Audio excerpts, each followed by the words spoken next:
ఓం విఘ్నేశ్వరాయ నమః. శ్రీమద్ రామాయణము సుందరాకాండ 6వ అధ్యాయం. తనకి కలలో వానరము కనపడిందనుకుని సీతమ్మ భయపడి, స్వప్నంలో వానరం కనపడితే కీడు జరుగుతుంది అని అంటారు. లక్ష్మణుడితో కూడిన రాముడికి మంగళం కలగాలి, నా తండ్రి జనకరాజు క్షేమంగా ఉండాలి అని సీతమ్మ అనుకుంటుంది. అసలు నాకు నిద్ర వస్తే కదా కల రావడానికి, నేను అసలు నిద్రే పోలేదు. కాబట్టి ఇదంతా నేను నిరంతరం రాముడిని తలుచుకుంటూ ఉండటం వలన రామకథను విన్నానన్న భ్రాంతికి లోనయ్యాను అనుకొని మళ్ళీ పైకి చూసింది. చూసేసరికి హనుమంతుడు అక్కడే ఉన్నాడు. అప్పుడు సీతమ్మ ఇలా అంది: ఇంద్రుడితో కూడుకొని ఉన్న బృహస్పతికి నమస్కారము, అగ్నిదేవుడికి నమస్కారము, బ్రహ్మగారికి నమస్కారము. ఈ వానరుడు చెప్పిన మాటలు సత్యమగుగాక అని సీతమ్మ దేవతలను ప్రార్థన చేసింది.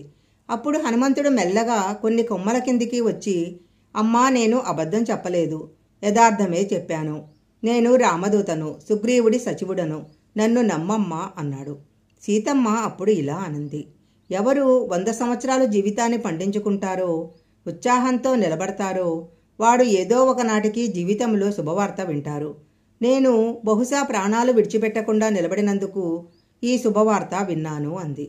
అప్పుడు హనుమంతుడు, అమ్మా, నువ్వు దేవతలకు చెందిన దానవా, యక్షులకు చెందిన దానివా, గంధర్వులకు చెందిన దానివా, కిన్నెరులకు చెందిన దానివా, వశిష్ఠుడి మీద అలిగి వచ్చిన అరుంధతివా, అగస్త్యుడి మీద అలిగి వచ్చిన లోపాముద్రవా?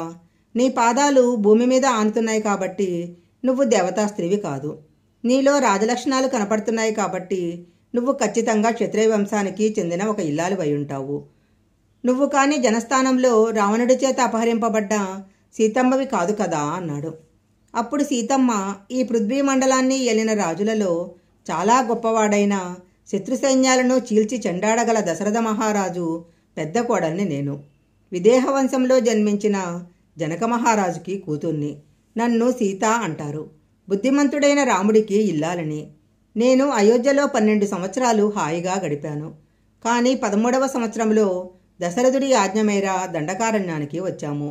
రాముడు లేనప్పుడు రావణుడు నన్ను అపహరించి ఇక్కడికి తీసుకొచ్చాడు అంది. సీతమ్మకు నా మీద నమ్మకం కలిగింది అని హనుమంతుడు అనుకొని ఆమె దగ్గరకు గబగబా వెళ్ళాడు. అలా వస్తున్న హనుమను చూసి సీతమ్మ మళ్ళీ మూర్ఛపోయింది. కొంతసేపటికి తేరుకొని అంది, నువ్వు దుర్మార్గుడైన రావణుడివే, మళ్ళీ రూపం మార్చుకొని వచ్చావు అన్నది. కానీ సీతమ్మ మనసులో ఏంటో ఈ వనరాన్ని చూస్తే అలా అనిపించటం లేదు. మనసులో నుంచి ప్రీతి పొంగుతుంది.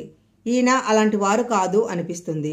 నన్ను చూస్తే పుత్రవాత్సల్యం కలుగుతుంది అని అనుకుని, నాయన, నువ్వు ఎవరివో యథార్థంగా నాకు చెప్పు అంది. అప్పుడు హనుమంతుడు, అమ్మా, నువ్వు అపహరింపబడ్డాక రాముడు జటాయువుతో మాట్లాడాడు. తరువాత జటాయువు ప్రాణాలు వదిలాడు. తరువాత కబంధుడు కనపడ్డాడు. ఆ తరువాత సుగ్రీవుడి దగ్గరికి వచ్చారు.